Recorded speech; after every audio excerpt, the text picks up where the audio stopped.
नमस्कार, मैं हूं मनीष। आप देख रहे हैं the news 9X। The news 9X में आप सभी का स्वागत है। आज हम बातचीत करने के लिए अर्जुन भवन एक बार फिर से आए हैं और हमारे साथ हैं जाप सुप्रीमो पप्पू यादव जी।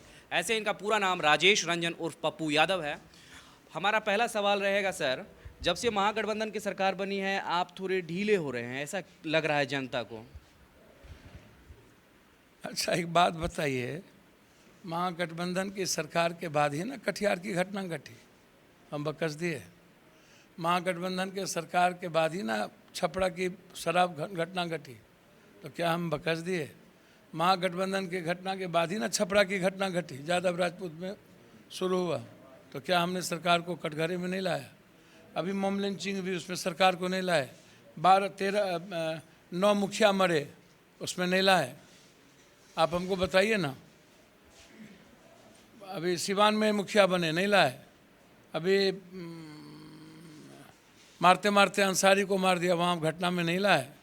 7 बार शराब की घटना घटी। महागठबंधन के बाद कांग्रेस के लीडर चंद्रिका यादव की हत्या हुई। महागठबंधन के बाद आरजेडी के सबसे सीनियर लीडर प्रमुख की हत्या हुई सासाराम के इसमें।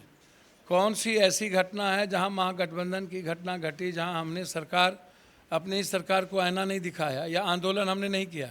अभी तमिलनाडु की इतनी बड़ी घटना घटी, सबसे पहला आंदोलन हमने की, हम धरना पर बैठे।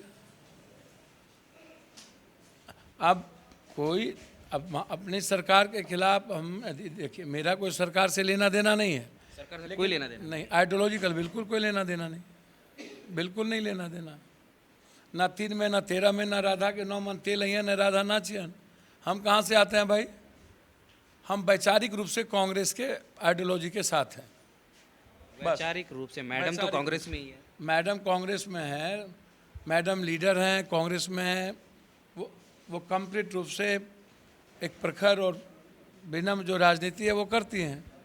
हम दोनों का लक्ष्य एक है, इंसानियत और मानवता। तो हमारी जो आइडियोलॉजी है, जिस पर मैं जीवन भर चला हूँ, काम करता हूँ, उसमें साफ है और उसमें क्लियर है। सिवाय इकोनॉमिकल फ्रीडम के, सिवाय पीस के, सिवाय रोजगार के, सिवाय आम आदमी बिना किसी जाति, धर्म, मजहब, बिना किसी आस्था और विचार, बिना किसी अभिव्यक्ति, बिना किसी समाज को गाली दिए, बिना किसी के नफरत के खिलाफ कंप्लीट होल इंसानियत। कब हम अलग थे भाई? बाढ़ आया तब, कोरोना आया तब। हमने हमेशा नीतीश कुमार जी को है ना दिखाया। नीतीश कुमार जी की व्यक्तिगत छवि, पॉलिटिकल क्रेडिबिलिटी अलग है, व्यक्तिगत छवि अलग है। मैं मानता हूं कि पॉलिटिकल क्रेडिबिलिटी में नीतीश कुमार पर आँच आई है।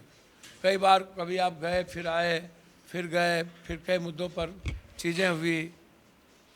इसमें आम जन की जो मानसिकता है थोड़ी सी चेंज हुई है, लेकिन एज ए पर्सनल एग्जिस्टेंस के सवाल पर नीतीश कुमार जी के बारे में बात कीजिएगा तो आज भी बिहार में जो जितने लीडर हैं, जो अपने को मुख्यमंत्री का दावेदार हो चूज करके बनाते हैं, ट्वीट के जरिए, ग्रुप के जरिए, जो भी लोग हैं, जो बेटा कसम बाप कसम विरासत को लेकर, मेरी विरासत, अरे बिहार की विरासत की बात करो ना, तो वो अपने सत्ता की विरासत की बात करने लगता है। कोई कहता है मेरा बेटा, कोई कहता है तेरा बेटा। बिहार में मेरा बेटा, तेरा बेटा, कुशवाहा बनेगा, मुसहर बनेगा, पासवान बनेगा, यादव बनेगा। इसके अलावे बिहार में जो परिस्थितियां हैं उस पर चर्चा जब भी होती है, उसको आप उठा करके देखिएगा। एग्रेशन की ज़रूरत पड़ती है तो एग्रेशन में हम रहते हैं। यदि जहाँ एग्रेशन की ज़रूरत नहीं है, अभी हम लगातार एजुकेशन को लेकर के छात्र समागम कर रहे हैं। 3 यूनिवर्सिटी हुआ है, तीसरा और इस सप्ताह के बाद 3 यूनिवर्सिटी की शुरुआत होगी। फिर 27 तारीख से हम एक बड़े व्यापक बैठक बनमनखी से, पूर्णिया सीमांचल से साथियों की, जो वैचारिक और बौद्धिक साथी है उसको मैंने बुलाया है 27 मार्च को बनमनखी जानकी नगर के सारे साथियों को। तो जो सवाल है, जो मुद्दे हैं, आम आदमी का जब मुद्दा आता है माफिया नेताओं के नेक्सेस पर, तो किसको हम बकसते हैं? यहाँ मुखिया की हत्या हुई, वहाँ बक्से बारसोई में। अब बता दो। यहाँ दोनों बलात्कार की घटना है, दोनों में हमने 15-20 हज़ार रुपया दे के गए। रात के 11 बजे हम पहुँचे, क्या बकस दिए? तो आप ठंडा कहाँ नजर आए? मतलब लाठी गोली चलाए जा हमेशा, मतलब लाठी गोली चले तबे आंदोलन है। अब पीस आंदोलन को आंदोलन नहीं कहेंगे तो क्या कहेंगे? इसीलिए कोई सवाल नहीं उठता बिहार के 14 करोड़ बिहारी और बिहार के सवाल पर। हम सिर्फ इकोनॉमिकल आज़ादी, आर्थिक आज़ादी की बात करते हैं। हम सिर्फ गरीबी शब्द मुझे नफ़रत होती है। यूथ सड़कों पर भटके अपनी लाइफ को लेकर के अनसर्टन हो, वो मेरे लिए बर्दाश्त नहीं है। बेटियों के सवाल पर बलात्कार की घटना में कंप्लीट शूट एंड साइड चाहता हूँ, उस पर कोई कंप्रोमाइज़ नहीं। और जो शूटर है, अपराधी है, जो समाज को हमेशा पीस खराब करता है, मैं उसको छोड़ देखना नहीं चाहता हूँ किसी भी कीमत पर। तो इसीलिए मेरा बहुत क्लियर कॉन्सेप्ट है, उस पर कोई बहस नहीं है, आप बेफिक्र हैं। हम और हमारी पार्टी बिल्कुल वैचारिक के अलावे हम कभी किसी आस्था, किसी चीज़ों पर, किसी व्यक्ति, किसी जाति, किसी भाषा, किसी लिंग और क्षेत्र, एकदम नहीं। हम हर व्यक्ति के फ्रीडम के पक्ष में हैं। हर समाज, धर्म, मजहब के विचारों की स्वतंत्रता जो संविधान के दायरे में रह करके करता है, उसके फ्रीडम के पक्ष में है। हमारे लिए सबसे मूल ताकत है सिर्फ संविधान। संविधान से ऊपर मेरे लिए कुछ नहीं है, ना धर्म, ना मजहब, ना जाति, ना भगवान। संविधान सर्वोच्च है। संविधान से ऊपर मेरे लिए कोई भगवान नहीं है। संविधान से ऊपर मेरे लिए कोई गीता, कुरान, बाइबिल नहीं है। मेरा गीता, कुरान, बाइबिल संविधान है, क्योंकि ज़िंदगी सस्टेन करेगी संविधान से और मेरा देश बचेगा संविधान से। संविधान की बात कर रहे हैं पप्पू यादव जी, इस वक्त आरक्षण का ही मसला जोर पकड़ रहा है जब से लालू प्रसाद यादव बाहर आए हैं। क्या सर अब मीडिया में आरक्षण की बात क्यों नहीं होती है? मुझे कौन सी आरक्षण की बात आप करते हैं? देखिए, जो मंडल कमीशन का दौर था, बीपी सिंह जब आरक्षण दिए थे, आप बीपी मंडल को याद कर लेते हैं, बीपी सिंह को भूल जाते हैं। तो बीपी सिंह को राजपूत भी भूल गया और बीपी सिंह को पिछड़ा और दलित भी भूल जाए, तो हमसे बड़ा दोगला, हमसे बड़ा धोखेबाज कौन होगा? पहले तो आप इसको ये समझिए कि हमको बीपी सिंह को किसी भी कीमत पर सम्मान देने की ज़रूरत इस हिंदुस्तान में है। दूसरी चीज़, आरक्षण की समीक्षा इतने दिनों के बाद कि दलितों ने, अत्यंत पिछड़ों ने क्या पाया, क्या नहीं पाया, आप प्रमोशन में क्या पाए, आप जब सीट वैकेंट रह जाती है, जहाँ जनरल कोटे से आप ला करके दे देते हैं, एसटी एससी का बैकलॉग नहीं हो पाता है, भर नहीं पाते हैं, आप अत्यंत पिछड़ों पर कोई चीज़ें नहीं होती है। जो चीज़ें हम जिन चीज़ों के लिए, जिन मुद्दों के लिए आरक्षण हम लाए थे, उस मुद्दों पर आप समाज में जो अंतिम व्यक्ति है जिसको आप ऊपर लाना चाहते थे, उसकी समीक्षा कभी हुई कि वो, उसके हालात क्या हैं, उसकी माली व्यवस्था क्या है, उसका एजुकेशनल और इकोनॉमिकल स्थिति क्या है? जाति जनगणना पर जो बात अभी आ रही है, तो जाति जनगणना पर सबके पेट में दर्द क्यों है? मैंने तो कहा कि एक कॉलम बेरोजगारी भी दीजिए जिसमें सारी जाति आ जाएगा, कि सबसे ज़्यादा बेरोजगारी एक कॉलम दीजिए और गरीबी भी एक कॉलम दीजिए। बेरोजगारी दीजिएगा तो सब लोग आ जाएंगे, उसमें पता चल जाएगा कितने किस जात के लोग बेरोजगार हैं। आप देते क्यों नहीं हैं? भाजपा तो अपना अलग तथ्य रख रही है, भाजपा अलग तथ्य रख रही है इसमें। अच्छा, भाजपा का कोई काम है? भाजपा को पाकिस्तान, जिन्ना, कब्रिस्तान, शमशान, ईद, बकरीद, ताजमहल, मंदिर, मस्जिद, हिंदू मियाँ, ये मुद्दा हटा दीजिए तो भाजपा मुखिया में चुनाव जीतेगे। मुखिया में इसके पास कोई मुद्दा है, विचार है? विकास है भैया, कौन सा विकास, एक नाम बता दो हमको। गुजरात मॉडल। नरेंद्र मोदी ने गुजरात में तो सबसे ज़्यादा नंगा दुनिया देख रही है, आदिवासी से लेके सब लोग। आपकी जीडीपी, इकोनॉमी कहाँ चले गई? 9 साल आप, 6 साल आप अटल बिहारी वाजपेयी एक फैक्ट्री नहीं ला पाए। जितना चाइना, चीन से फैक्ट्री आया, वियतनाम और दुनिया चली गई, आप नहीं ला पाए। आप नाइजीरिया से ज़्यादा गरीब हो गए। बांग्लादेश, श्रीलंका और पाकिस्तान से ज़्यादा भुखमरी कंट्री हमारी हो गई। बेरोजगारी हम हो गए। हमारा एसबीआई से लेके एलआईसी सब चौपट हो गया। कंप्लीट रूप से शेयर मार्केट हमारी समाप्त हो गई। बाहर में साख हमारी खत्म हो गई। हम फार्मर्स पर अभी तक चर्चा नहीं कर पाए। 900 फार्मर्स को मार दिए और उसके बाद आपने समझौता कर लिया, वापस कर लिया। आपने कहा कि मैं मंडी सिस्टम को लागू करूंगा। एक बार आप चर्चा नहीं किए, उसके बाद आप किए क्या? 10 लाख भी बेरोजगारी नहीं दिए। तो भाजपा की चर्चा छोड़ के बात। आपकी राजनीतिक पृष्ठभूमि रही है कोसी और सीमांचल, परंतु वोट में तब्दीली क्यों नहीं होती है? अच्छा, एक बात हमको बताइए, अब्राहम लिंकन को कितना समय लगा? अब बुद्ध को अभी तक आप एक्सेप्ट किए? अब बुद्ध को भारत में माना भी तो दलितों ने माना। कोई कहता है क्षत्रिय थे, कोई कहता है चंद्रवंशी थे। तो आपके उनके घर में मूर्ति क्यों नहीं है बुद्ध की? वाल्मीकि रामायण का ऑर्थर था तो यादव, राजपूत, ब्राह्मण, भूमिहार, तेली, सौ, चौधरी, कहार, कुमार, नुनिया, अन्य लोगों के घर में क्यों नहीं है? डोम के घर में ही क्यों? डोम ही क्यों वाल्मीकि को भगवान मानते हैं? पप्पू यादव क्यों नहीं मानते हैं? तुलसी जी को राम ही क्यों मानता है? पप्पू यादव क्यों नहीं मानता है? जबकि संत रविदास को, उसको क्यों नहीं मानते?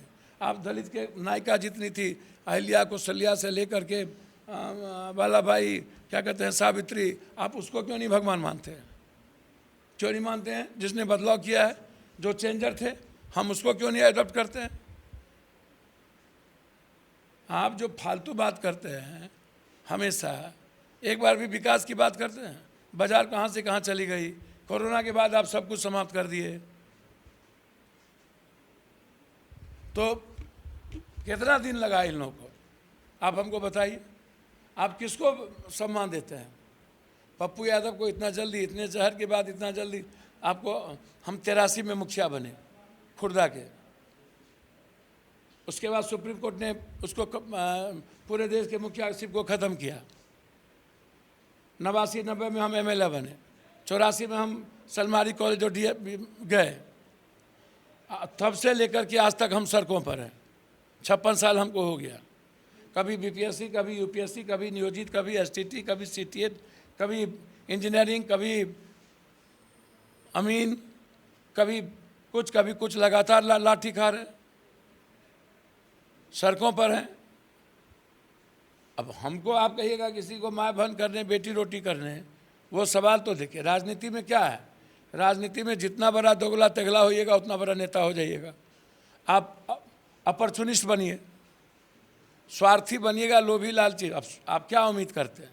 जो आदमी लगातार बचपन से अभी तक हर घर तक पहुंच गया हो, कोई ऐसा घर नहीं, कोई ऐसी घटना नहीं, भुज हो या उत्तराखंड, उड़ीसा हो या कोई घटना, मणिपुर में मारा गया, हम वहाँ गए, हमको 20 बम मारा। असम गए, हमको उतरने नहीं दिया प्लेन से नीचे बाहर, वहाँ दंगा कर दिया मेरे खिलाफ। हम गुजरात गए, वहाँ पर हमको मारने की तैयारी 2 बजे रात में हुई। हम महाराष्ट्र गए, ट्रेन में हमको मारने की तैयारी हुई। कहाँ पर नहीं हुई? गुजरात से एक बिहारी को जाके लाए, रात के 2 बजे हमको मारने की। जब हम आ रहे थे रास्ते में, उसी वक्त एयरपोर्ट से उतरे तो हम पर इंक फेंका गया, मोबिल फेंका गया। फिर हम वहाँ से जब सबसे ज़्यादा बिहारी मारे गए, हम अकेले गए, हमको सुरक्षा नहीं दी गई। हमने कहा नहीं दिया हम जाएंगे। तो कौन ऐसा सवाल है, कौन ऐसा मुद्दा है? अब 100 के बाद ना पानी गर्म होगा। गरीबी है, कमज़ोर तबके के लोग हैं, निरक्षर हैं, अब उसका बरगला लेते हैं लोग, सेंटिमेंटल भावना तक में लगा कर लेते हैं। सीमांचल, कोसी, मिथिला, ये माँ है ना, वो जिंदगी दिया है ना, हम जिंदगी जीते हैं, यहाँ से एनर्जी मिलती है। और आप उसको कहिएगा निर्दलीय, तो इसी ने जीता है ना। एमएलए यहीं सिंहेश्वर बना है ना, 3 बार एमपी पूर्णिया बना है ना, 2 बार मधेपुरा बना है ना, तो इसी ने बनाया ना। समय काल पात्र के अनुसार चीज़ें चेंज होती है, हमको भी चेंज करना पड़ेगा, कुछ चीज़ें चेंज होगी। क्वेश्चन है कि बिहार के पूर्णिया से इन्होंने बोला 3 बार सांसद रहे हैं सर। अमित शाह जी आए, इन्होंने लालू प्रसाद पर निशाना साधा, और लालू जी आए तो बंच ऑफ थॉट्स पर हमला बोला, लेकिन पप्पू यादव के चर्चे नहीं हुए। इसके पीछे का कारण क्या? मैंने तो बोल ही दिया भैया, कमज़ोर आदमी सबको पसंद है, वैचारिक और मजबूत आदमी किसको पसंद है? सब डरता है। लालू यादव जी या उनके पुत्र को कन्हैया से डर हो जाता है, वो भूमिहार हैं तब, हम हैं। या कोई भी वैचारिक आदमी को आप उठा के देख लीजिए, आप किसी भी कीमत पर, कोई आवे जाए उससे हमको क्या लेना, सबका ज़मीन है। लेकिन आप आते क्यों? अब सरकार में हैं, आप ही रैली कीजिएगा तो आप काम करने आइए। केंद्र सरकार में आप ही रैली कीजिएगा। 17 साल आप थे तो आपने क्या किया सीमांचल के लिए? निज़ाम के जो बड़े लोग हैं उनसे पूछो ना, 4 साल के बाद कामकुरन की नींद क्यों टूटी? और जब जब इस इलाके में मर्डर हुई, बाढ़ आया, नरेंद्र मोदी आए, 5,000 करोड़ की घोषणा करके गए, 1 रुपया नहीं दिया। एक वक्त तो 1.25 लाख करोड़ भी बोला था। 1.25 लाख करोड़ तो वहाँ बोला था कि हम देंगे बिहार को, 1 रुपया नहीं दिया। यहाँ के लिए नहीं, आरा में ये बात उन्होंने उठाई थी। तो वो जहाँ जाते हैं फेंकू आदमी हैं, गप देते हैं, जो मन में आता है झूठ फूस बोल के ठगते हैं। मोतिहारी में बोला कि हम इसी चीनी मिल का अगले बार चाय पियेंगे, फिर आया तो बोला कि नहीं हुआ, बोला अगले बार आके चाय पियेंगे, दूसरे बार वो चीनी मिल भी गया। सीमांचल में अस्थिर भले लोग हैं, यहाँ ये नफरत के आधार पर इमोशनल ब्लैकमेलिंग करते हैं। यहाँ आइएगा तो हिंदू मियाँ करते हैं, कोसी जाइएगा तो जादव गैर जादव बैकवर्ड फॉरवर्ड करते हैं, मिथिलांचल जाइएगा तो ब्राह्मण गैर ब्राह्मण जादव करते हैं। बिहार को इन लोगों ने बांट दिया है, कहीं भूमिहार राजपूत, कहीं भूमिहार राजपूत, कहीं राजपूत जादव, कहीं भूमिहार ब्राह्मण, कहीं बनिया भूमिहार, कहीं भूमिहार राजपूत, कहीं कुर्मी भूमिहार, कहीं कुशवाहा भूमिहार, पूरा हर जिला वाइज बांटा हुआ है। अब वही स्थिति हमारे इलाके की है। बाढ़ आए, कहाँ थे ये तीनों? अमित शाह जी आपने क्या दिया? पप्पू यादव 4 करोड़ रुपया मनमोहन सिंह जी को बाय चेक अकाउंट में दिया, कुशा त्रासदी में। आपकी क्या भूमिका है? हमारे इलाके में आपकी क्या भूमिका है?